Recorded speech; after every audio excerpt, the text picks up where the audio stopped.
Man, what is going on, guys? Welcome to another episode of Tuesdays with Tincho. It's your boy MP Pair Sources coming at you guys again. Alright, guys, so we're 10 or 11 weeks into this season for most European leagues, and there's a couple of teams that haven't really taken off just yet, and it's beginning to bring some worries to their respective fans. One of those teams happens to be Atletico Madrid, right? So it wasn't too long ago that Atletico Madrid was reaching 2 finals in 3 years, winning 1 La Liga, and just consistently being passed to some of the bigger teams in Europe, including Bayern, Real Madrid, and Barcelona in all competitions. Now we fast forward to this season and we see a struggling Atletico side that hasn't been able to fully fix the pieces of the puzzle just yet and are waiting for January to come around so that their savior, Diego Costa, can bring them happiness once again. Personally, I think Diego Costa paired up with Griezmann up top will be a great addition for the second half of the season. The only thing that I am worried about, and I've touched on this before and a couple other times, is I am worried that Atletico will be getting Costa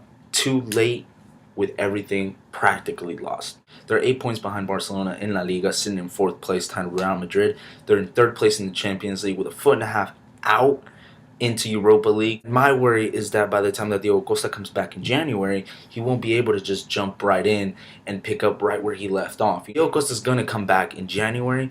I don't think that he'll be able to make an impact on the team at least until mid-February, if not March.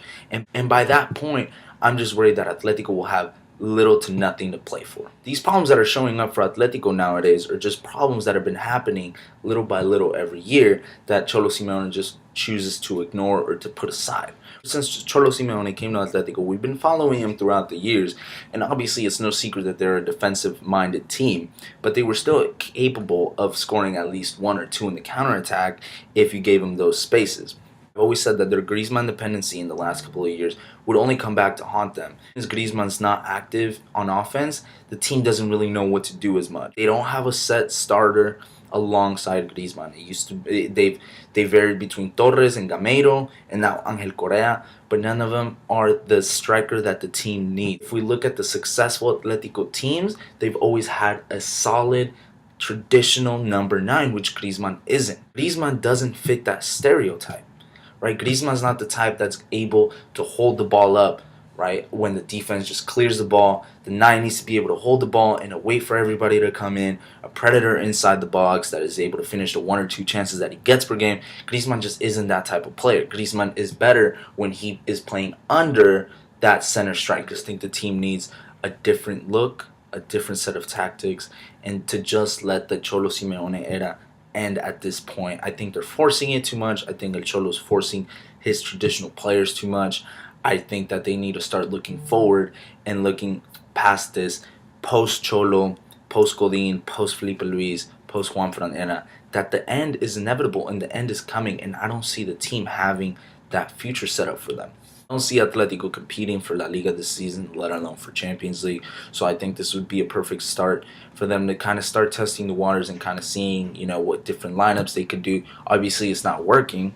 They should start kind of testing different players in different positions, different lineups to see where they could reach that full potential. For example, Carrasco, maybe put him up top a little bit more, maybe put him as an attacking center mid more. There's different possibilities that they can do with different types of lineups, and they could also start looking to bring in some younger players to replace the players that at one point were the undisputed starters, and that at this point they need to start looking for a replacement. Alright, guys, so that concludes this week's Tuesdays with Tincho. Just my thoughts going on about Atletico, not just for this season but going forward. Let me know if you guys agree or disagree with me, if you guys have a manager that you guys think would fit in perfectly with Atletico, if you guys think there's a player that you would love to see with Atletico. Let me know. Comment below, like, share, subscribe on the video, follow me on Instagram, follow me on Twitter. If you like the video, guys, don't forget to share it.